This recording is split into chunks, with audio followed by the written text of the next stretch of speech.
See some termites swarming as the season kicks off with the first big swarm of the year expected to hit any day now. Georgia Peck spent the day with pest control experts to learn about some new tools being introduced this season.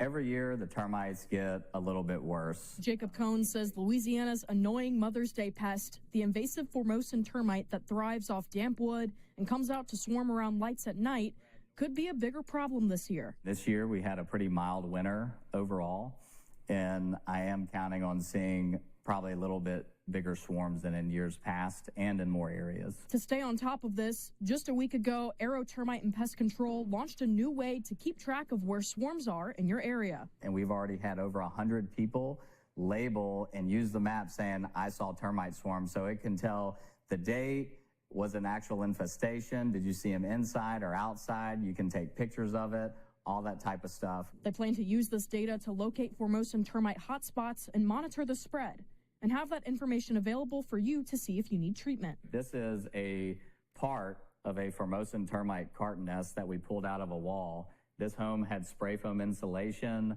Termites were able to help make their nest out of the spray foam insulation, as you can see.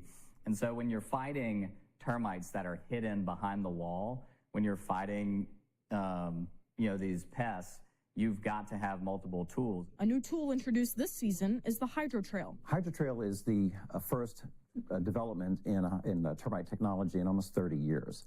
It actually leads termites into the desired areas and away from things like homes and other structures you want to protect. HydroTrail mimics the trailing pheromone that termites lay down for others to follow them. Cohn says they plan to use that as an add-on in their treatments to lure termites to a baiting system. We'll be able to lead termites to monitors or baits in a certain area to get quicker and more effective kills.